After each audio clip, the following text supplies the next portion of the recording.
Design belt for the tension members shown in the figure 8.24 using electrode जो हमने use किया था वो 70 था। Electrode the thickness of gusseted plate की थिकनेस 10 mm थी and the factor tensile load जो लग रहा था वो 300 किलोमीटर था। ठीक है, ये टी यू इस अब याद रहे कि इस क्वेश्चन में जो है वो टेंसाइल लोड गिवन है आपके पास और ये एंगल सेक्शन गिवन है। इस एंगल सेक्शन की आपने प्रॉपर्टीज डिज़ाइन टेबल से लिखनी है। ठीक है, वो मैंने कुछ तस्वीरें लास्ट टाइम शेयर भी की थी वो मैनुअल की, और मैनुअल आपके पास वो फोटोकॉपी करवा के भी है एंगल सेक्शन वाला, आप उसमें से भी देख सकते हैं। ठीक है, और इसमें वाई डी आपके पास है 89, थिकनेस आपके पास T1 जो है वो ये है। वाई देखें आपके पास आ गया 27.4 mm, ये आपने डिज़ाइन टेबल से देखा इस एंगल सेक्शन की प्रॉपर्टी से। डी आपके पास है था 89 में से आपने ये माइनस किया तो 61.6 आ गया। एरिया आपने इस सेक्शन का देखा 1480 आ गया। सबसे पहला स्टेप इसमें आपने क्या करना है, ये टी एन फाइंड करना है। टी एन के लिए आपको क्या करना पड़ेगा 0.9250 तो ये जो पहले हम करते हैं एक दफ़ा 0.9 और एक दफ़ा 0.75 यू, ये वो फार्मूला है जो ऊपर। अब ये सारा मैंने उस दिन एक्सप्लेन किया था कि हमने ये इस स्टेप्स को फॉलो करना है। ये है procedure of design welding connection. तो इसमें ये पहला आया था ना फाई टी एन, वो फाइंड करना था हमने। फाई टी एन के जो फार्मूलाज हैं वो लगेंगे जो पहले हमने ऊपर पढ़े हैं, उनको फॉलो करते हुए हमने ये लगाया स्टेप। ठीक है, दूसरे स्टेप में हमने क्या किया था कि जो है ना आपके पास TP1 TW मैक्स और TW मिनिमम उनकी वैल्यूज़ का देखा था। अब TP1 9.5 था आपके पास क्वेश्चन में, और TW मैक्सिमम जो है वो हमने कहा था कि ये 6 से जो बड़ा है, ये थिकनेस ऑफ द वेल्ड या साइज ऑफ द वेल्ड की कुछ प्रॉपर्टी सी टेबल है ऊपर, उस टेबल में से देखा था हमने कि ये अगर 6 से ज़्यादा है तो TW मैक्सिमम इस तरह निकालेंगे।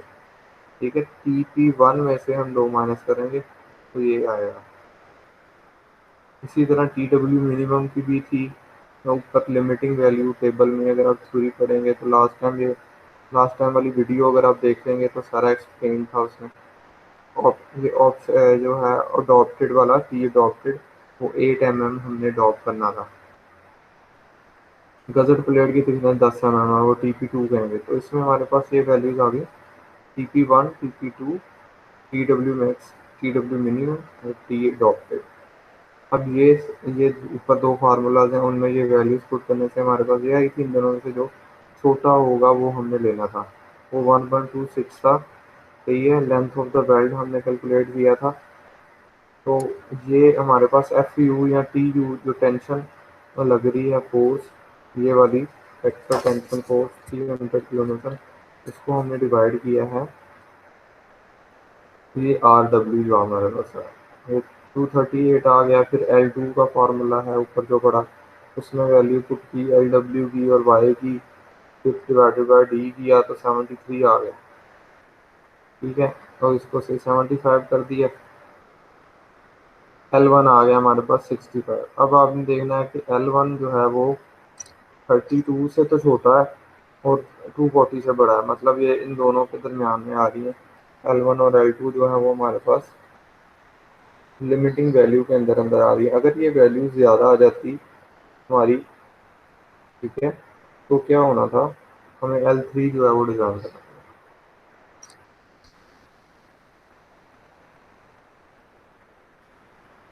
शियर लैग फैक्टर यू जो है उसका फार्मूला ये था 1 - x बार, और एक्स बार हमने टेबल से देखा था एंगल सेक्शन को देखते हुए, और ये हमारे पास 0.8 से ये जो चेक था वो पूरा आना चाहिए। उसके बाद ब्लॉक शेयर हमने देखना था। ब्लॉक शेयर इसलिए इसको चेक करना था कि ये टेंशन मेंबर है, टेंशन मेंबर में ब्लॉक शेयर चेक करते हैं। The block share can occur by the shear failure at L1 and the tensile factor failure within the and the tensile failure within the connected leg not involving L2 gross area ये सारी चीज़ें उसमें बताई थी मैंने पुरानी lecture में पुरानी वीडियो में। यहाँ से हमारे पास जो आर एन था वो एफ यू से बढ़ाना चाहिए था, वो आ गया था हमारा। और बाद में हमने ये कनेक्शन जो है ये एल वन जो है और एल टू लगा वेल्ड लेंथ वन और वेल्ड लेंथ टू। ये सिंबल जो है वो भी सिंबल भी पीछे थ्योरी में पड़े हुए हैं, ये कैसे लगाने हैं। ठीक है, इसमें 8 को क्या शो कर रहा है 75 क्या शो कर। Next is design the welded connection for the truss compression member shown in figure E70 electrode use किया है। इसमें क्या करना है, डिजाइड द वेल्डेड कनेक्शन, वही वाले कनेक्शन मतलब L1 L2 आपने फाइंड करना है। लेकिन अब ये जो ट्रस है वो कंप्रेशन में है, पहले वो ट्रस जो थी वो टेंशन में थी हमारे पास। इसमें भी कुछ प्रॉपर्टीज हमने पहले वाले से ले लेनी है आगे। तो इसमें भी गजर प्लेट जो है वो 10 mm की है, लेकिन इसमें जो पी यू फोर्स है वहाँ पे पी यू थी, अब कंप्रेसिव फोर्स लग रही है पी यू, वो लग रही है 600 kN। L1 L2 और L3, ठीक है, ये उसने तीनों दे दिए हमें, तीनों फाइंड करने हैं। अब इसमें डबल एंगल सेक्शन है दिया हुआ, उसका एरिया है, उसकी लेंथ है। यहाँ पे एक्सीड उसने कहा 150 एक्सीड नहीं करनी चाहिए 150 से। Weld length note any face should not exceed 150 mm। Area for one angle 1850। वाई देखेंगे वो 29 है। आर एक्स, ये सारी प्रॉपर्टी टेबल से हमने देखी है दी। ठीक है, जो एंगल सेक्शन के लिए हमारे पास प्रॉपर्टी टेबल है वाई की और आर एक्स की। अब आई वाई जो उसी तरह निकालना है, जब हमारे पास बिल्टअप सेक्शन आते हैं या डबल एंगल आता है तो आई वाई निकालने के लिए हमें क्या करना पड़ता है जी, 2 इंटू इंडिविजुअल आई वाई जो है वो लेते हैं प्लस एरिया और इंटू एक्स। एक्स जो होता है हमारे पास एक्स का स्केयर लेते हैं। इसी तरह ये हमने जो पहले टेंशन मेंबर के डिज़ाइन में जो सेकंड चैप्टर था उसमें भी हमने ये पढ़ा था कि आई वाई जब हम निकालते हैं आर एक्स निकालते हैं, आई वाई निकालते हैं, उसके लिए आई वाई इंडिविजुअल यूज़ करते हैं plus area multiply by x का स्केयर। तो ये आपके पास आ गया 719/4 mm²। अब आर वाई कैसे निकालेंगे, डिवाइडेड बाय एरिया। ठीक है, डबल एंगल है तो 2 से मल्टीप्लाई किया 46.2 आ गया। अब इसमें जो जो नया काम करना है वो ये है कि जो सिलेंडरनेस रेशो है ना उसको निकालना है, और सिलेंडरनेस रेशो से एफ सी आर की वैल्यू निकालनी है। सिलेंडरनेस रेशो का क्या फार्मूला होता है, के एल ओवर आर मिनिमम। इसमें हमारे पास आर एक्स जो है वो लेना है, वो मिनिमम है इन दोनों में से, आर वाई और आर एक्स। याद रहे इन प्रॉपर्टी टेबल्स में एक आर जेड की वैल्यू भी आती है। आर मिनिमम में हमने आर जेड तक नहीं जाना, आर एक्स और आर वाई ही देखना है बस। आर एक्स इसमें मिनिमम है तो वो हम यूज़ करेंगे। अब 150 ये जो गिवन था, सॉरी 1.5 मीटर गिवन था, 1500 mm आ गया और ये 48 आ गया। अब इस आर को देखते हुए ना टेबल में हमने ये वाली वैल्यू देखी है, के की वैल्यू।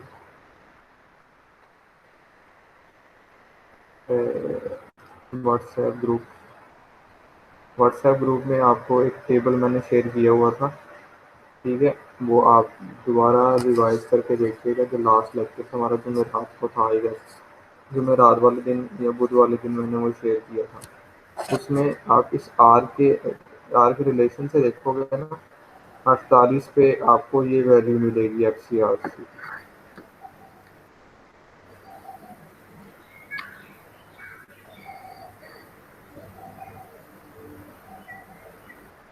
उसके बाद half I C P N करेंगे तो ये 199 ये वाला डिवाइडेड बाय 2 करेंगे, मल्टीप्लाई बाय 2 डबल एंगल की वजह से area divided by 1000 kilo Newton में करने के लिए।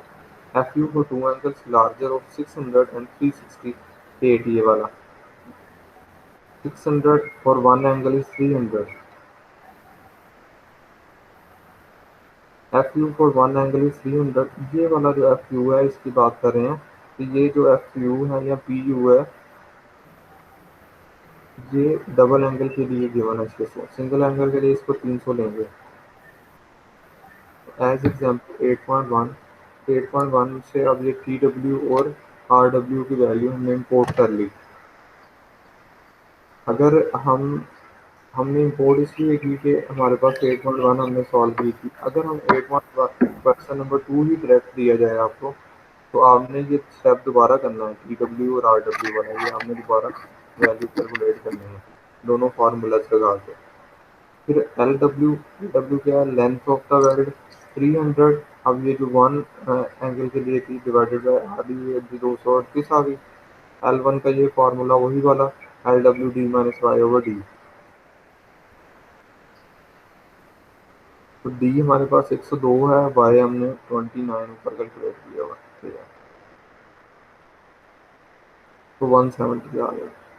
एल टू कैसे निकलेगा, length of weld minus L one, length of weld minus L one निकालेंगे तो 60 निकालेंगे। तो ये हमारे पास एल वन और एल टू आ गया। अब देखें तो joint efficiency and the block shear checks are not required here because it is a compression member. Joint efficiency block shear हमने नहीं, जॉइंट एफिशिएंसी कौन सी है, तो यू की वैल्यू जो हम निकालते हैं, you is 1 minus x over L जो करते हैं, तो जॉइंट एफिशिएंसी है जिसको हम शेयर लैग फैक्टर भी लेते हैं।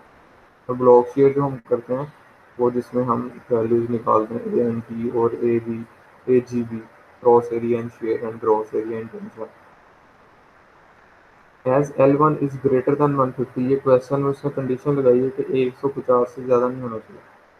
अब एल वन जो है उसने 150 से ज़्यादा है, let L three 103, L one is 70 minus 102 over 2 119 से 120, L two is 68 minus 102 over 2 is equal to 17 है। Now LW minimum is 4WT over 30। 4WT question में थ्योरी में गिवन है, मिनिमम कैलकुलेट करने का फार्मूला, मैक्सिमम कैलकुलेट करने का formula, ठीक है। मैक्सिमम लेंथ ऑफ वेल्ड कैसे निकालेंगे, तो टी डब्ल्यू है हमारे पास, वो कितनी है, 8 है, टी डब्ल्यू 8 है, मैम निकाली थी ना, यहाँ पे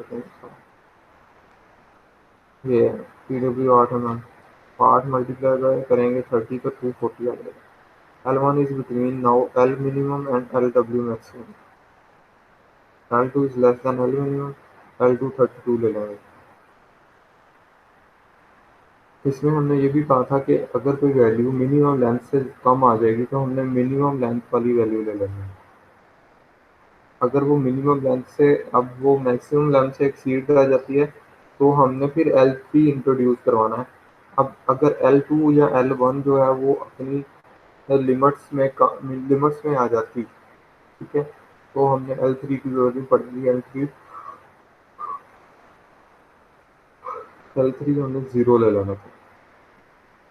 फाइनल रिजल्ट आ गया plus L one L two और एल थ्री 120 35 और 102 का शॉर्ट था नीट स्केच। मैं क्या, ये स्टूडेंट्स जो हैं वो खुद स्केच बनाए इसका।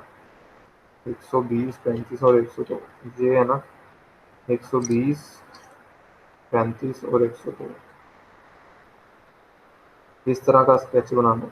स्केच बनाने में क्या मसला, यही वाले बना के बस इन वेल्ड की लेंथ के लिख देना आप, किस तरह देखते हैं ऊपर दिखाया गया है। तो ये आपका चैप्टर जो है, चैप्टर नंबर 8 कनेक्शंस का, ये ख़त्म हो गया। और अब हमने जितने नया चैप्टर है ना वो शुरू करना है, वो है कंप्रेशन नंबर। जिस तरह हमने टेंशन नंबर पढ़ा था ना, कंप्रेशन नंबर पढ़ा है।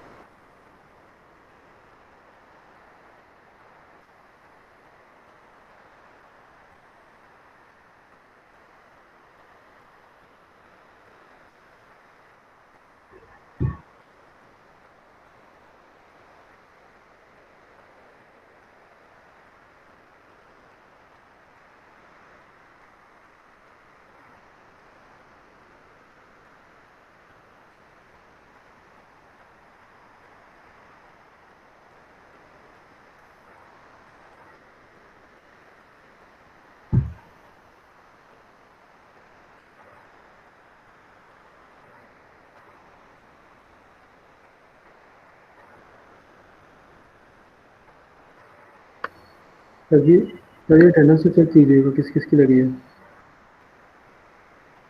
जी, क्या कह रहे हैं आप? अटेंडेंस चेक कीजिएगा किस किस की लगी है। तो आपने जो अटेंडेंस का क्यूसी फॉर्म अपलोड किया था वो 8 बजे से 1 मिनट पहले का है, तो वो आप खोल रहे हैं वो खुलता ही नहीं है।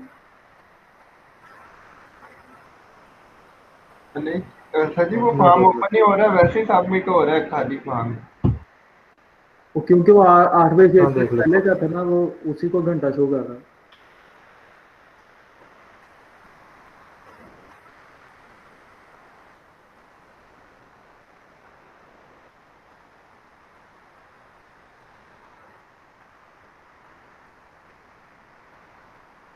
13 लोगों ने लगा तो दी है।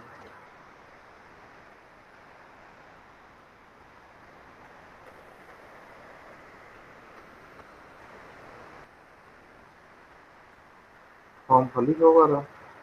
खुद ओपन ही नहीं हुआ सर, वो कहता है आपने ऑलरेडी सबमिट कर दी, ऐसे ही आ गया। नहीं सर जी, ऐसे आ रहा है, ये सबमिट कर देते हैं बस आते ही।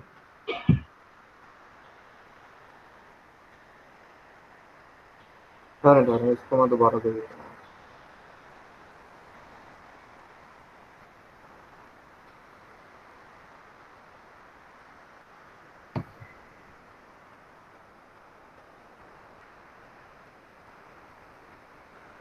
इसको मैं पहले रिमूव कर देता हूँ।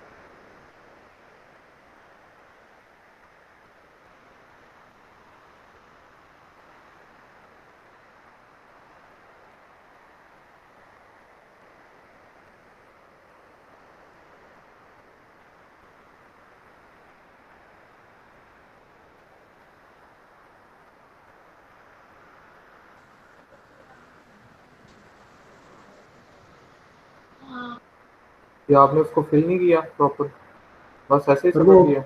ओपन हुआ ही नहीं, ऐसे ही सबमिट हो गया था। प्रॉपर किसी का नहीं हुआ? जी सर। ओके।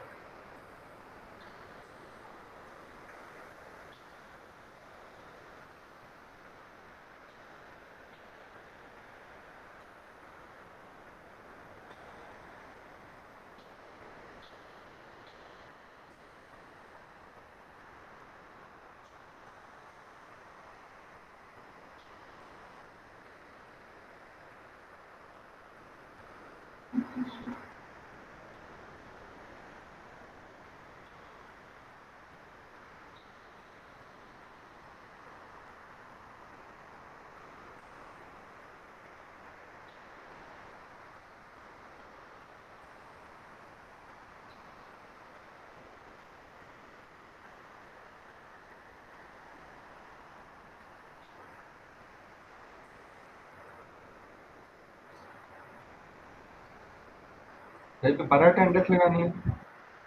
हाँ, दोबारा लगा।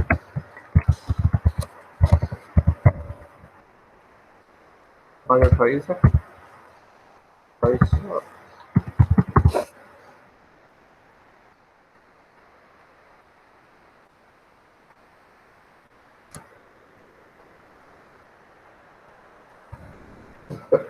क्या तुम दोबारा लगा?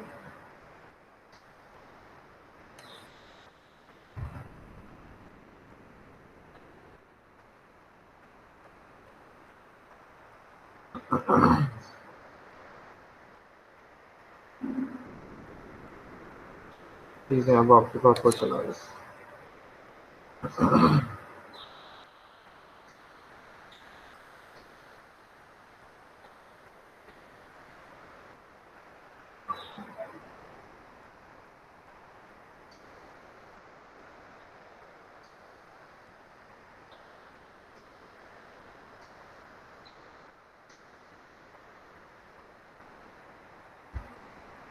कंप्रेशन मेंबर में when a load tends to squeeze or shorten a member, the stresses produced are said to be compressive in nature and the member is said a compression member। देखिए, जिस तरह टेंशन मेंबर था, जो tension member में जब forces लगती थी, वो मेंबर में इलोंगेशन पैदा करने की कोशिश करती थी। इस वजह से क्या होता था, मेंबर अपनी ओरिजिनल लेंथ से लंबा हो जाता था और उसमें क्रैक्स प्रोड्यूस होना स्टार्ट हो जाता था। अब कंप्रेशन मेंबर जो बिल्कुल उसके उल्ट है, जैसे आपके पास ये मेंबर है, दोनों तरफ से फोर्स लग रही है। अगर एक एंड फिक्स है तो वहां पे फोर्स तो नहीं लग रही, लेकिन वो उसको बियर कर रहा है इस फोर्स को। ठीक है, तो इससे क्या होगा, इसकी डेफिनेशन के अकॉर्डिंग अगर हम देखें, when a load tends to squeeze a shorten a member, the stresses produce are said to be compressive in nature and the member is called a compression member. Examples are studs, column, short compression members, chances of buckling, eccentricity, loaded columns, top chord, trusses, bracing, ये सारी इसके example हैं जो हम पहले भी discuss कर चुके हैं बहुत बार। The term column is usually used for the straight vertical member whose length is considerably greater than the cross-sectional dimension. Short vertical, ये डेफिनेशन बताइए कॉलम की, कि कॉलम एक वर्टिकल स्ट्रेट मेंबर होता है जिसकी जो लेंथ है उसकी थिकनेस से काफ़ी ज़्यादा होती है। अब फ़र्क क्या है हमारे पास, दो सिग्निफिकेंट डिफरेंसेस हैं जो कि टेंशन मेंबर और कंप्रेशन मेंबर के दरमियान, उसको पढ़ेंगे अब हम।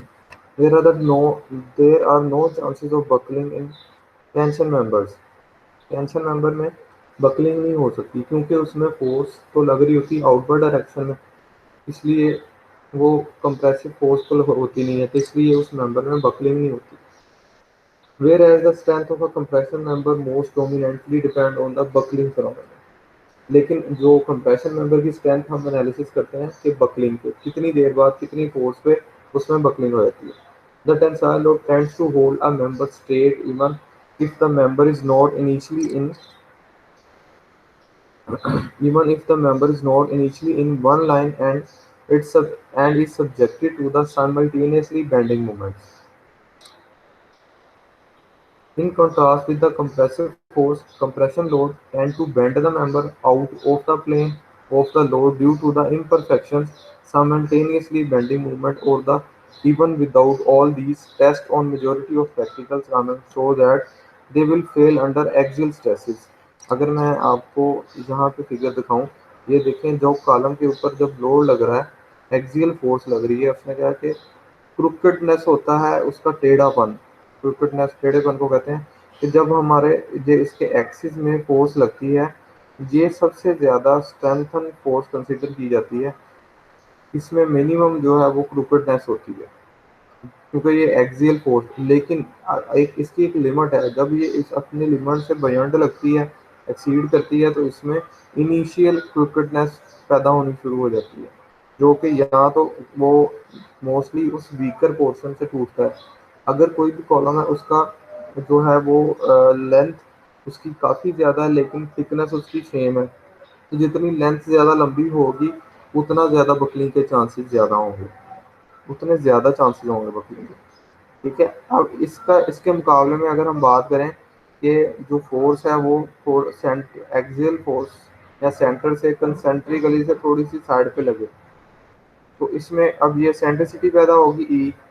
ठीक है, इसकी वजह से क्या होगा, इसमें भी बकलिंग आ जाएगी सेंट्रिक लोड की वजह से। अब इस सेंट्रिक लोड की वजह से क्या होगा कि इसका कुछ मेंबर जो है, अब ये वाला लोड, ये वाला कॉलम इसके मुकाबले में ये वाला कॉलम जो है वो कम लोड बर्दाश्त कर सकेगा। ठीक है, क्योंकि इस में थोड़ा सा साथ में लेटरल इफेक्ट भी आ रहा है फोर्सेस की वजह से।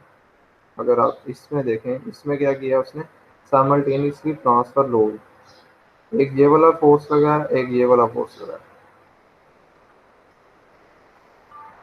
आए ऊपर, the larger a column becomes for some same cross section, the greater is its tendency to buckle and a smaller is the load it will support. When the length of the compression member increase relative to its cross section, it may buckle. ठीक है, जब length हम उसकी in relation with thickness से हम बढ़ाते हैं तो वो बकल होना शुरू हो जाता है। After buckling the load can not sustain, अब बकलिंग के बाद वो कुछ भी लोड सस्टेन नहीं कर पाता, मतलब उसकी लोड बर्दाश्त करने की जो ताकत है वो जीरो हो जाती है। Sustain and the load capacity nearly approaches to zero. The condition of a column at its critical buckling load is that an unstable equilibrium shown in figure. यहाँ पे ये जो उसने बताया, ये वाली फिगर में भी एक्सप्लेन करता हूँ आपको। इस फिगर में क्या है, आपके पास ब्याज वाला है, इसमें ब्याज लेना,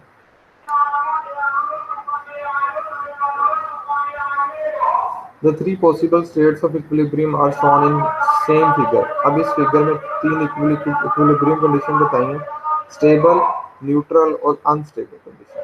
ठीक है, स्टेबल कंडीशन कौन सी होती है, when we move the this ball and वो बॉल जो है वो अपनी ओरिजिनल पोजीशन में वापस आ जाए। अब इस कंडीशन में क्या है कि जब हम इसको मूव करेंगे, कोई एक्सटर्नल फोर्स लगेगी तो ये मूव करके किसी और जगह पे जाकर स्टॉप हो जाएगी, वो वापस नहीं आएगी, लेकिन उसमें कोई बिगाड़ भी पैदा नहीं होगा, तो इसको न्यूट्रल इक्विलिब्रियम कहेंगे। And if the ball part C में unstable because if the ball is displaced and released it does not return back to its original position and does not retain its new position, अपनी new position भी retain नहीं कर पाएगी, इसको हम कहेंगे ये होगी unstable. In the first case, the restoring force are greater than the forces tending to upset the system। पहले केस में क्या है कि रिस्टोरिंग फोर्स मतलब इसको दोबारा अपनी जगह पे लाने वाली फोर्स ज्यादा है as compare to upset force, जो हम बिगाड़ पैदा करने वाली फोर्स है। Due to an infinitesimal small displacement consistent with the boundary condition or due to the small imperfection of a movement is produced in a column, try to bend it। यही example उसमें क्या column पे लेते हैं हम। And at the same time due to the stress in the material the restoring force is also developed to bring the column back to its original shape, and if the restoring force is greater than the upsetting force moment, the system is stable, but if the restoring force is lesser than the upsetting moment, then the system is unstable। तब उसमें बिगाड़ पैदा होगा और buckling आएगी। Restoring force इसमें column के case में कौन सी फोर्स है, जो कि कॉलम की अपनी फोर्स है, अंदर वाली फोर्स है, मजामती फोर्स है। ठीक है, right at the transition point when the restoring force is exactly equal to the upsetting moment, we get natural neutral equilibrium and the force associated with the condition is critical or the buckling load। Returning back to the behavior of compression member, relatively rigid and the condition of the member and not allowing the member to rotate freely in these points reduce the effect of the length up to the certain limits and making the load carrying capacity a little improved. Other factors such as the centricity of the load application, imperfections of the column material, initial crookedness of the column, erection stresses and the residual stresses। अब erection stresses कौन सी होती हैं, बाकी आपको पता है factors कौन कौन से, सेंट्रिसिटी का पता है, इम्परफेक्शन मटेरियल का बताया कि अगर मटेरियल सेम यूज़ किया, क्रूकेडनेस कौन सी है, टेढ़ापन आ जाता है उसमें।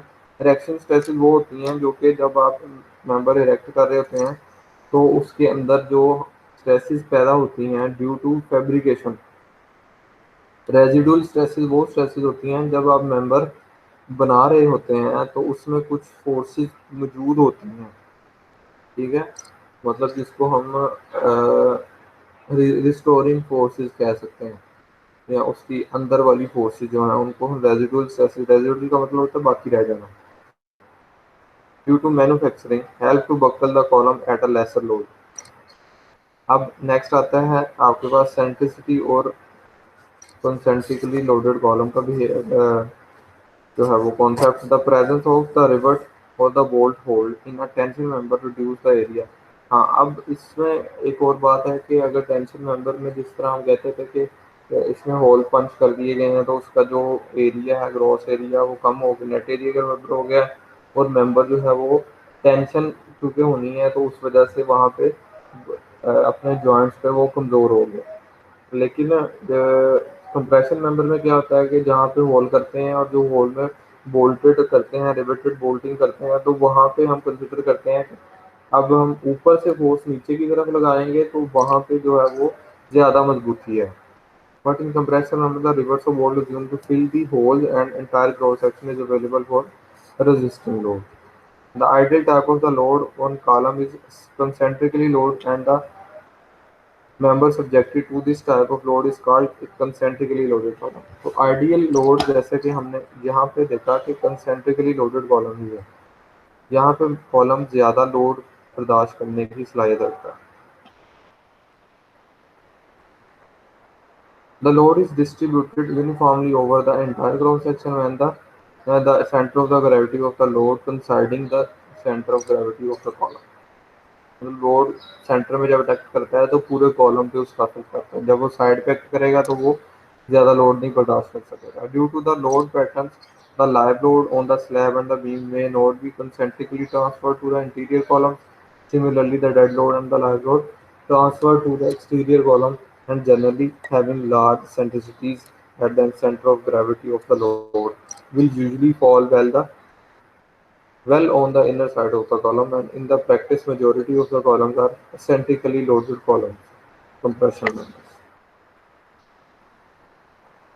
अब इसमें अफेक्ट बताएगा P into E का crookedness।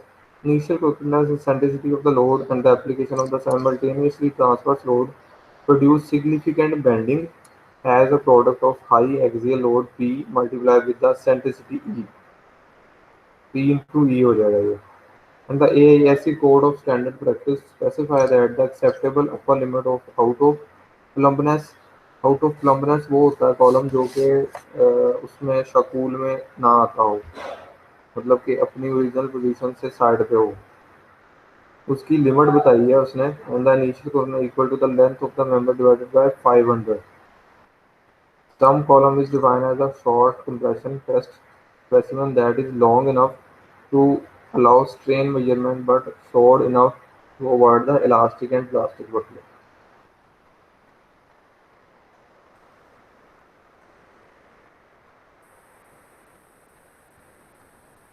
Are you there?